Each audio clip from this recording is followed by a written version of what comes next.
Friends, welcome to target online exam. CTET में math से संबंधित पूछे गए कुछ इंपॉर्टेंट क्वेश्चंस है। आप लोग वीडियो को लास्ट तक जरूर देखिएगा। ये सभी क्वेश्चन आपके जनवरी 2023 में पूछे गए हैं।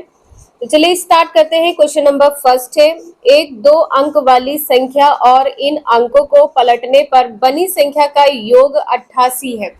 2 अंक की एक संख्या है, उसको पलट देने पर दोनों को आपस में जोड़ देंगे, योग कितना है 88 है। ऐसी कितनी संख्याएं हैं जिनमें दहाई का अंक इकाई के अंक से बड़ा है? संख्या बराबर में क्या हो जाएगी 10y प्लस x। अब इस संख्या को पलटना है। इस संख्या को जब आप पलट देंगे तो कितना हो जाएगा 10x प्लस y हो जाएगी। तो जो आपने संख्या पलट दी है ये वाली संख्या और जो संख्या आपने मानी है ये वाली संख्या का योग कितना है 88 है। तो यहाँ पर कितना हो जाएगा 10y प्लस x बराबर में कितना हो जाएगा 88 हो जाएगा। अब ये 10x है और ये x है तो यहाँ पर कितना हो जाएगा 11x। 10y प्लस 1y यहाँ पर कितना हो जाएगा 11y बराबर में कितना हो जाएगा 88। 11 कॉमन ले लेंगे तो यहाँ पर कितना बचेगा x प्लस y बराबर 88। तो x प्लस y बराबर कितना बचेगा यहाँ पर 8। मतलब यहाँ पर जोड़ कितना होना चाहिए संख्याओं का आपस में 8 होना चाहिए। यहाँ पर आपको बताना है जिसमें दहाई का अंक इकाई के अंक से बड़ा हो। इकाई का अंक क्या होता है? इकाई का अंक आपने y माना है, इकाई का अंक y है और दहाई का अंक x है। तो यहाँ पर क्या कहा है कि दहाई का अंक बड़ा हो। इस प्रकार से y यहाँ पर 1 है तो x कितना हो जाएगा 7 हो जाएगा। y 2 है तो x यहाँ पर कितना हो जाएगा 6 है। ध्यान रखिएगा 0 से स्टार्टिंग करेंगे, 0 होगा तो यहाँ पर 8 हो जाएगा और यहाँ पर 1 है तो 7 हो जाएगा, 2 है तो 6 हो जाएगा और 3 है तो यहाँ पर कितना हो जाएगा 5 हो जाएगा। तो ये टोटल संख्याएं कितनी होंगी 4 संख्याएं होंगी। आपका आंसर यहाँ पर सी सही होगा। यदि आपसे वो 4 संख्याएं पूछे, दहाई की संख्या निकालनी है, ठीक है। दहाई की संख्या क्या होगी यहाँ पर 5 6 7 8 ये 4 संख्याएं होंगी। इसमें ये भी ध्यान रखिएगा इसका सीक्वेंस कैसे चलेगा। सीक्वेंस यहाँ पर चलेगा 8 7 5 और 6 क्योंकि y आपने 0 1 2 3 माना था तो x यहाँ पर कितना हो जाएगा 8 7 5 6। नेक्स्ट है 8 सेंटीमीटर और 10 सेंटीमीटर भुजा वाले एक आयत को 4 समान आयतों में विभाजित किया गया है। प्रत्येक छोटे आयत का परिमाप क्या होगा? समान इसमें कहा गया है कि समान आयत में विभाजित किया गया है। लंबाई यहाँ पर कितनी है? लंबाई 10 सेंटीमीटर है। चौड़ाई यहाँ पर कितनी है? चौड़ाई यहाँ पर है 8 सेंटीमीटर। तो यहाँ पर आपको ऐसी संख्या लेनी है जो आपस में बराबर हो। तो 2 यदि हम इसको 2 से कट करें, इसको 3 से कट करें तो बराबर भाग में विभाजित नहीं होगी, इसलिए यहाँ पर 2 से भाग कर देंगे और यहाँ पर भी 2 से भाग कर देंगे। तो लंबाई यहाँ पर कितनी हो जाएगी 5 सेंटीमीटर और यहाँ पर चौड़ाई कितनी हो जाएगी 4 सेंटीमीटर। तो प्रत्येक छोटे आयत का परिमाप ज्ञात करना है। आयत का परिमाप क्या होता है? आयत का परिमाप बराबर ब्रैकेट के बाहर 2 रहेगा, ब्रैकेट में लंबाई प्लस चौड़ाई रहेगा, ठीक है। लंबाई कितनी है 5 है, चौड़ाई 4 है, 5 4 9 हो जाएगा। 9 गुणे 2 बराबर कितना हो जाएगा 18 सेंटीमीटर। 18 सेंटीमीटर सी आंसर यहाँ पर आपका सही हो जाएगा। नेक्स्ट है निम्नलिखित में से कौन सा कथन सत्य है? एक अभाज्य संख्या। अभाज्य संख्या क्या होती है? वह संख्या जो स्वयं से कट हो जाए या 1 से कट हो जाए। संख्या में जब दूसरी अभाज्य संख्या जुड़ जाए तो मान लीजिए एक अभाज्य संख्या क्या है 3 है, दूसरी अभाज्य संख्या कितनी है 5 है, कितनी हो जाएगी 8 हो जाएगी। तो एक अभाज्य संख्या प्राप्त होती है। ये तो सम संख्या है, ये तो 2 से कट हो जाएगी, तो ये पॉइंट यहाँ पर गलत हो जाएगा। एक अभाज्य संख्या को दूसरी अभाज्य संख्या से गुणा किया जाए, 3 5 6 15 संख्या 3 से कट हो जाएगी, ये भी पॉइंट यहाँ पर गलत है। अभाज्य संख्याओं के गुणनखंड नहीं होते हैं या अभाज्य संख्याएं अपरिमित रूप से अनेक हैं। अभाज्य संख्याएं अपरिमित रूप से अनेक है। यहाँ पर कहा है आपसे सत्य कथन, तो यहाँ पर सत्य क्या हो जाएगा? डे। अभाज्य संख्याएं अपरिमित रूप से अनेक होती हैं। नेक्स्ट है वह संख्या जिसमें 88 और 160 को विभाजित करने पर शेष फल क्रमशः 3 व 7 आए, निम्न संख्या है। यहाँ पर संख्या आपको बतानी है कि कौन सी संख्या है। 88 और यहाँ पर संख्या कौन सी है? 160 है। 17 गुणे 5 प्लस 3, 17 पचे 85 और 3 कितना होगा? 88। ठीक है। इसी प्रकार से 17 गुणे 9, 17 गुणे 9 प्लस 7, 17 नवा कितना होता है? 153 और प्लस में कितना हो जाएगा? 7। तो यहाँ पर संख्या कौन सी हो जाएगी? 17। बी आंसर यहाँ पर सही है, 17 है। ऐसे ना समझ में आया हो आप लोगों को तो इस प्रकार से इसे भाग करके देख सकते हैं। ठीक है, 17 से भाग करिए 88 को। 17 पचे 85, कितना शेष बचा? यहाँ पर 3 शेष बचा। ठीक है, यहाँ पर 3 शेष बचा। इसी प्रकार से 160 को 17 से भाग करिए। 17 नवा कितना होता है? 153 होता है। यहाँ पर कितना शेष बचेगा? 7। क्रमशः शेष 3 व 7 बच रहा, तो आपका आंसर यहाँ पर 17 सही हो जाएगा। नेक्स्ट है मालिनी के पास 2 रुपए 5 रुपए के सिक्के हैं। यदि उसके पास सिक्कों की कुल संख्या 36, सिक्कों की कुल संख्या कितनी बताई गई है? 36 और रुपए कितने हैं? 105 है। 2 रुपए 5 रुपए के सिक्के हैं, 2 और 5 के सिक्कों की संख्या बतानी है। तो यहाँ पर आप ध्यान दीजिएगा, जो सीरीज यहाँ पर ये है, ठीक है, ये 2 के सिक्के की सीरीज है। ये सिक्कों की जो संख्या दी गई है ये 5 के सिक्कों की सीरीज है। तो आप लोगों को करना क्या है? 26 और 10 कितना होता है? 36। ये सभी 36 संख्याएं आ रही हैं। ठीक है, ये 36 संख्याएं आ रही है। आपको सॉल्व कैसे करना है? देखिए, आंसर से ही ये क्वेश्चन सॉल्व होगा, ट्रिक से। तो यहाँ पर हम बी ले लेते हैं। ठीक है, 25 गुणे 2 और यहाँ पर 11 गुणे 5। 25 दूना कितना होता है? 50 होता है और 11 पच्चे 55 होता है। आपस में जोड़ देंगे तो कितना हो जाएगा? 105 रुपए। आपका आंसर यहाँ पर बी सही होगा। जो ये सीरीज दी होती है तो क्रमशः सिक्कों की संख्या दी होती है। ठीक है, इसी में गुणा कर दीजिएगा, आपको सिक्कों की संख्या पता चल जाएगी कितने सिक्के हैं। राशि 105 यहाँ पर आप लोग देख सकते हैं 105 आ रही है, तो ये आंसर आपका यहाँ पर सही है। नेक्स्ट है एक 270 सेंटीमीटर तार को एक आयत का रूप दिया गया है। 270 सेंटीमीटर एक तार है, उसको आयत का रूप दिया गया है। यदि इस आयत की चौड़ाई 50 सेंटीमीटर, चौड़ाई कितनी बताई गई है? 50 सेंटीमीटर है, तो इसकी लंबाई क्या होगी? लंबाई बताना है। यहाँ पर क्या होगी?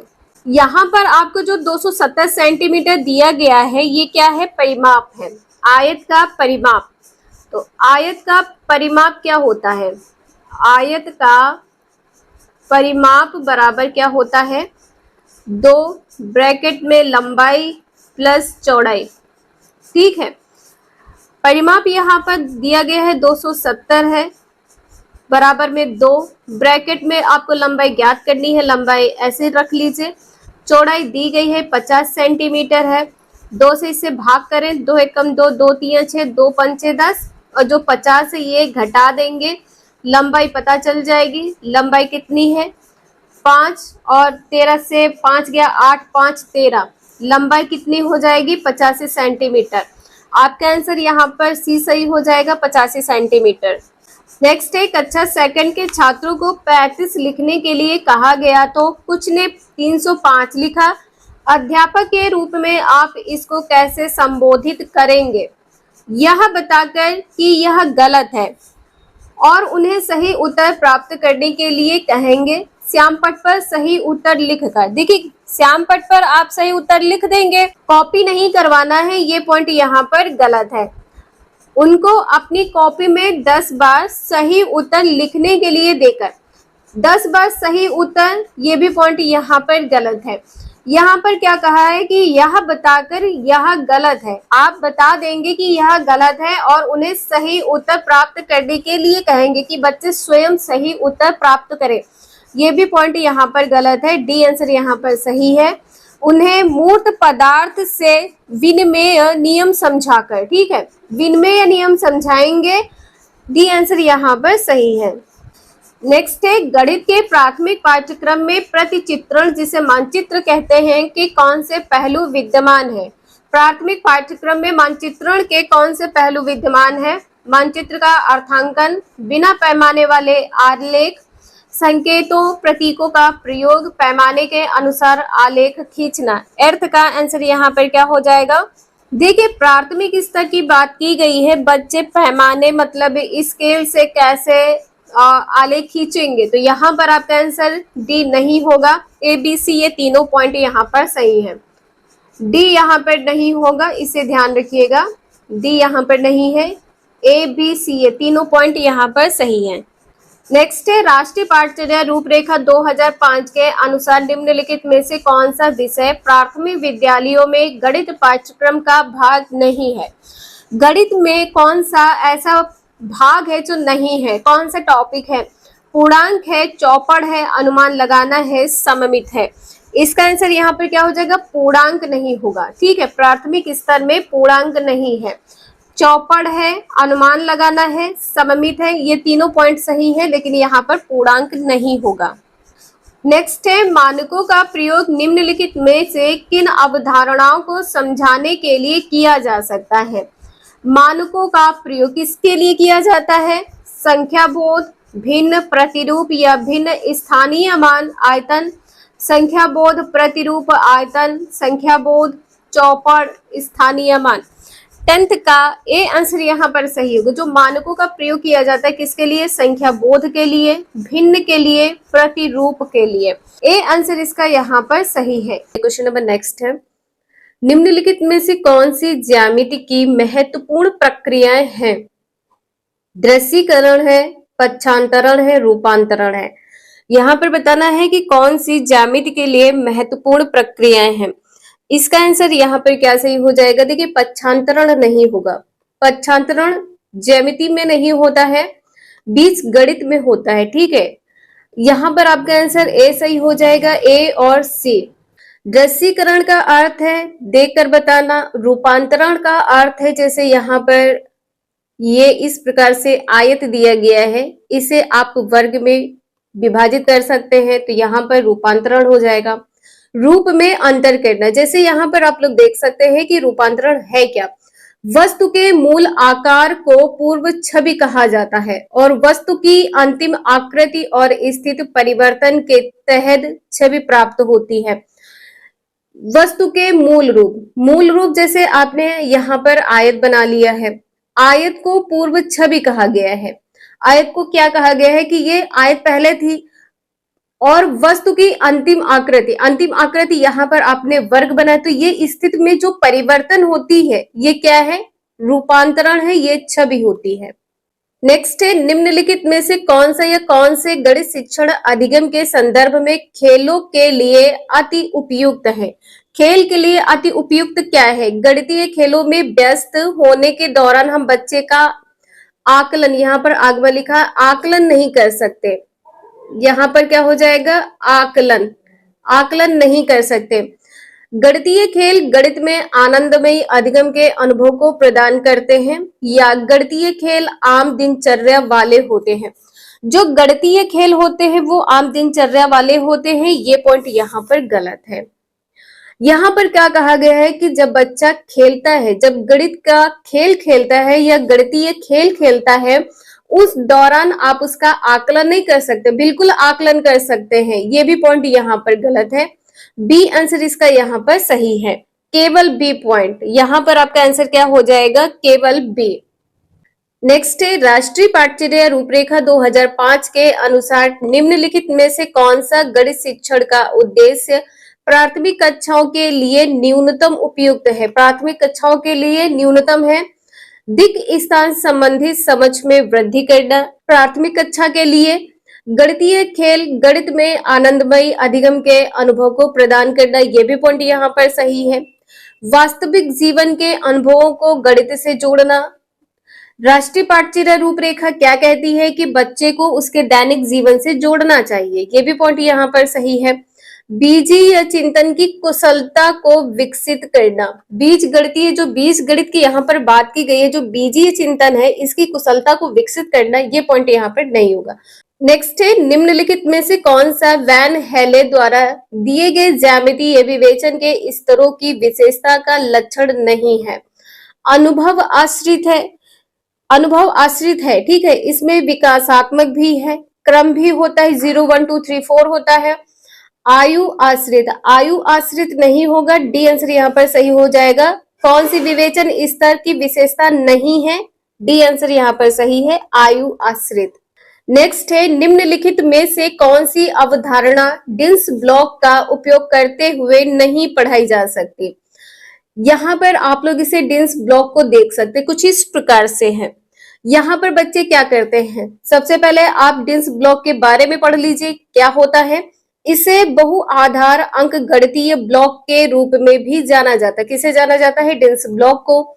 इनका उपयोग मूल रूप से बुनियादी गणितीय अवधारणाओं को, जैसे जोड़, घटाव, संख्या, गिनती और स्थानीय मान को सीखने के लिए किया जाता है। वे लकड़ी या प्लास्टिक से बने होते, जो डिल्स ब्लॉक होते वो किससे बने होते हैं? प्लास्टिक के होते हैं या लकड़ी के बने होते हैं।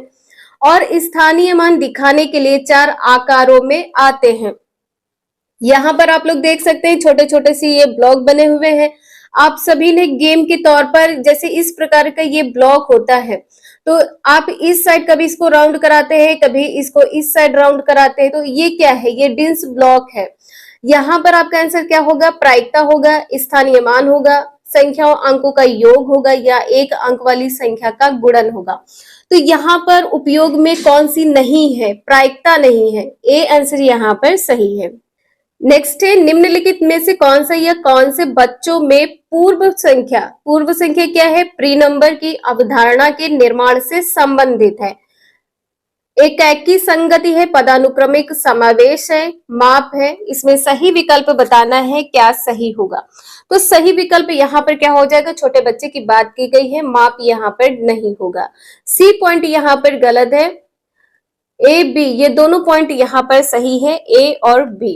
नेक्स्ट है, गणित में कक्षा आधारित आकलन को, छोटे बच्चों की बात की गई है, इसे ध्यान रखिएगा। सभी विद्यार्थियों के अद्वितीय गुणों, विशिष्टताओं, अनुभवों एवं कुशलताओं का ध्यान रखना और सम्मान करना चाहिए। गणितीय निर्देशों से भिन्न, एकाग्रचित, पृथक तरीके से प्रस्तुत करना चाहिए। यहाँ पर कहा गया है कि पृथक तरीके से प्रस्तुत करना चाहिए, ये पॉइंट यहाँ पर गलत है। विद्यार्थी की चिंतन प्रक्रिया के बारे में जो प्रकट हो रहा है उसे प्रतिबिंबित करना चाहिए, बिल्कुल सही है। यहाँ पर आंसर क्या सही हो जाएगा? ए और सी, ये दोनों पॉइंट यहाँ पर सही है, ए और सी। डी आंसर यहाँ पर आपका सही है। नेक्स्ट है, उपचारात्मक शिक्षा सबसे अधिक सहायक होती है, कब होती है? उन छात्रों के लिए जो प्रतियोगी परीक्षा में सम्मिलित होते, जो प्रतियोगी परीक्षा में सम्मिलित नहीं होंगे, क्या उनके लिए उपचारात्मक शिक्षा नहीं होगी? तो यहाँ पर आपका आंसर क्या हो जाएगा? ये पॉइंट यहाँ पर गलत होगा। पाठ की पुनरावृत्ति के लिए जो उपचारात्मक शिक्षा है, पाठ की पुनरावृत्ति के लिए है, ये भी पॉइंट यहाँ पर गलत है। समस्या समाधान के शिक्षण के लिए है, ये भी पॉइंट यहाँ पर गलत है। जो उपचारात्मक शिक्षा है सर्वाधिक सहायक किसमें होती है? समस्या समाधान शिक्षण में, ये पॉइंट यहाँ पर गलत है। डी आंसर यहाँ पर सही है। जो गणितीय संकल्पना है उसको समझने में जिन विद्यार्थियों या छात्रों को कठिनाई होती है, उन कठिनाइयों का सामना करने के लिए आपको उपचारात्मक शिक्षा देनी होगी। तो यहाँ पर आपका आंसर क्या होगा? गणितीय संकल्पना को समझने में विद्यार्थी जिन कठिनाइयों का सामना करते हैं उनको संबोधित करने और विद्यार्थियों के प्रदर्शन को सुधारने के लिए किया जाता है। नेक्स्ट है, निम्नलिखित में से कौन सी गणित में रचनात्मक आकलन की विधि नहीं हो सकती? रचनात्मक आकलन की बात यहाँ पर की गई है। परियोजना, प्रश्नोत्तरी, क्वेश्चन, जैसे आप ग्रुप में बैठे हुए हैं, आपसे कोई क्वेश्चन किया गया, आप उसका आंसर नहीं दे पा रहे तो कोई और आंसर देगा, तो ये क्या हो जाएगा, रचनात्मक आकलन हो जाएगा। दैनिकी विवरण, जर्नल एंट्रीज हो जाएगा। जैसे यहाँ पे इस प्रकार से पजल होते हैं, आप उन्हें सॉल्व करते हैं, ठीक है, तो ये भी क्या हो जाएगा, ये भी रचनात्मक हो जाएगा। लेकिन सत्र अंत परीक्षा यहाँ पर नहीं होगा। डी आंसर यहाँ पर सही है। जो रचनात्मक आकलन की विधि नहीं, वो क्या है, सत्र अंत परीक्षा है। नेक्स्ट है, जॉर्ज पोलिया के अनुसार निम्न में से कौन सा गणित में समस्या समाधान से न्यूनतम संबंधित है। न्यूनतम यहाँ पर क्या हो जाएगा, समस्या को समझना, समस्या को हल करने के लिए योजना रणनीति बनाना, या समस्या का एकमात्र प्रत्यक्ष हल खोजना, या उत्तर की व्याख्या करना। इसका आंसर यहाँ पर सी सही है, समस्या का एकमात्र प्रत्यक्ष हल खोजना, एकमात्र प्रत्यक्ष हल। ये पॉइंट यहाँ पर सबसे न्यूनतम है।